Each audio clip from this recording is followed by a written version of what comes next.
Welcome to the Forbidden Archives, esteemed viewers. Today we uncover ancient secrets. At 12, he amazed scholars. At 30, he changed the world. But what of those missing years? Some claim he traveled to India, learning from Hindu gurus in absolute and total secrecy. But the truth is far darker. He never left home, enduring brutal labor under Roman rule. Those silent years were no peaceful retreat. They were the ultimate internship of human pain. Many modern conspiracy theorists paint a bizarre picture of his lost 18 years. They show fake parchment maps pointing towards the towering mountains of distant Tibet. Whispers suggest he sat with Eastern monks, unlocking the deepest secrets of levitation. Others claim he studied ancient Vedas, absorbing the mystical wisdom of Indian gurus. This realization is the key. These myths offer a comforting illusion of a divine youth spent in quiet meditation. But such tales ignore the harsh reality of first-century Judea and Roman oppression. According to ancient texts, these exotic journeys are nothing but a total fabrication. Let us tear away this beautiful illusion and look at the brutal historical facts. The Gospel of Matthew, chapter 13, provides the ultimate undeniable evidence. When he finally began preaching, his own neighbors were absolutely shocked and confused. They did not recognize a mystic traveler returning from a distant and foreign land. They merely asked, "Is this not the carpenter's son? Is this not the local builder?" If he had vanished for 18 years, his sudden return would have sparked massive rumors. Instead, they knew his face perfectly, seeing him every single day in their small town. He was bound by strict Jewish tradition to honor his family and learn a heavy trade. A boy could not become a rabbi or teacher until he reached the mature age of 30. Therefore, he had to remain in Nazareth, working quietly under his earthly father's roof. Nazareth was a tiny, impoverished village of barely 400 struggling souls. Life here was a desperate daily battle against extreme poverty and harsh desert heat. There was no time for spiritual retreats when your family needed bread to survive the week. Joseph was a hard-working man, but age and brutal labor were slowly taking their heavy toll.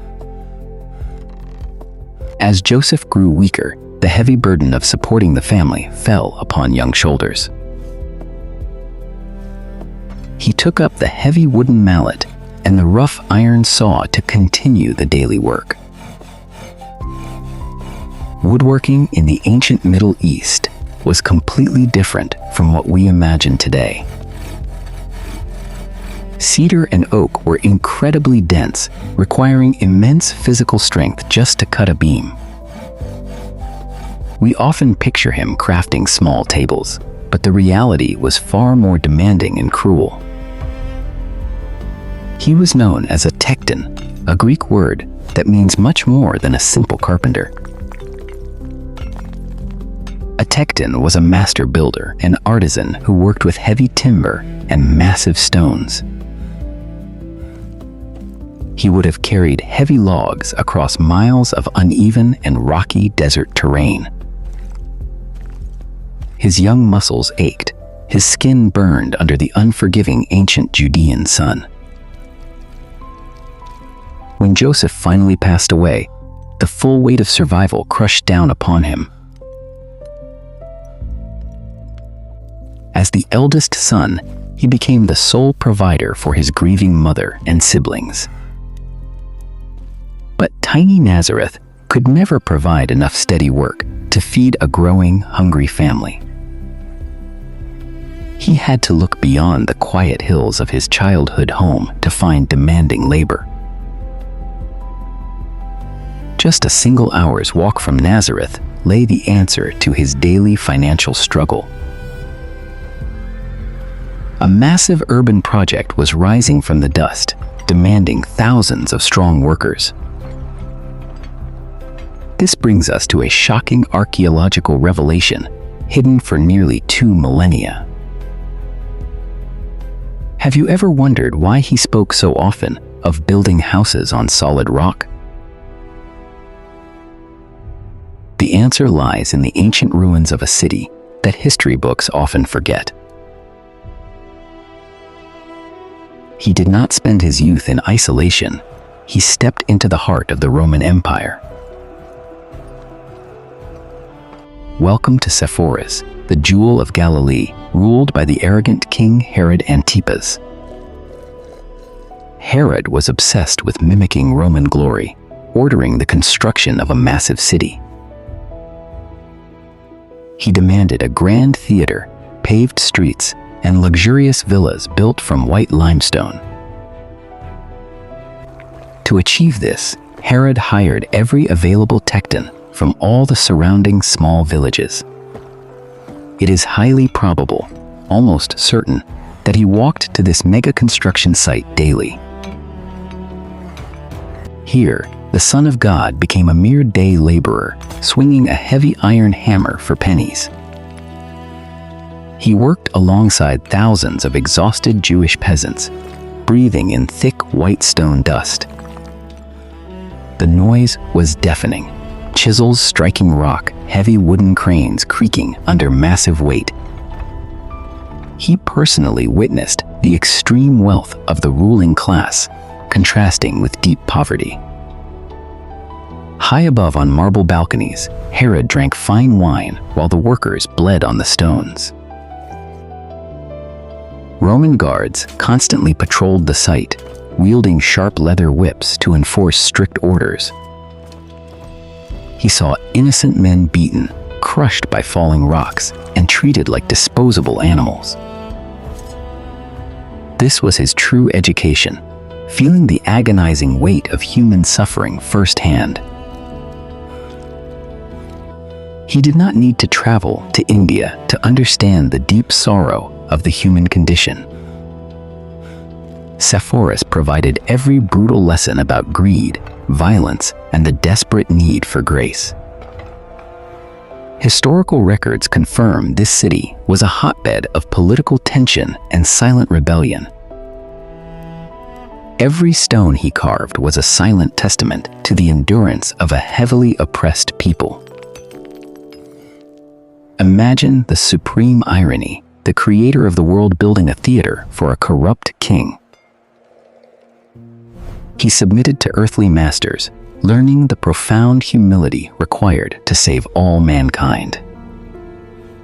The sweat on his brow and the blisters on his hands were the true marks of his preparation. For 18 long years, the world remained completely unaware of the divinity in their midst. He was just another face in the dusty crowd, another tired worker returning home at dusk. But every swing of the mallet and every cut of the saw was shaping his divine character. He learned patience, enduring the slow, agonizing process of carving beauty from hard rock. He understood physical pain, the sharp sting of a wooden splinter, the crushing weight of a beam. When he later preached to the poor and heavy-laden, he spoke from direct, painful experience. He did not offer empty philosophy. He offered the profound empathy of a fellow sufferer. Look closely at those hands, deeply calloused, stained with dirt, and scarred by heavy iron tools. These are not the soft, manicured hands of a wealthy scholar or a distant, untouchable king. These are the rugged hands of a working man who knew the bitter taste of human tears. there is a haunting, cinematic parallel hidden within this dark historical reality. For nearly 2 decades, he shaped rough wood and drove sharp iron nails into sturdy timber. He intimately knew the texture of the wood, its heavy weight, and the way it splintered. He knew exactly how a heavy iron nail could easily pierce through solid and dense material. It was a dark foreshadowing of the ultimate sacrifice waiting at the end of his journey. The very materials he mastered in his youth would become the instruments of his brutal death. Those same working hands would eventually be stretched out and nailed to a similar wooden beam. The 18 silent years were never truly silent. They were a profound symphony of sacrifice. He descended into the dirt, embracing the harshest realities of life to lift humanity up. So the next time you hear myths of Eastern travels, remember the dusty roads of Sepphoris. His true greatness was forged not in mystical temples, but in the brutal heat of the quarry. The silent years are finally solved, revealing a savior who truly bled with his own people. For 18 years, his rough hands shaped heavy wood, yet those same hands were nailed to a cross. Did he need to endure such brutal human suffering to become our savior? Tell us below. If this dark investigation opened your eyes, please like, share, and subscribe to our channel.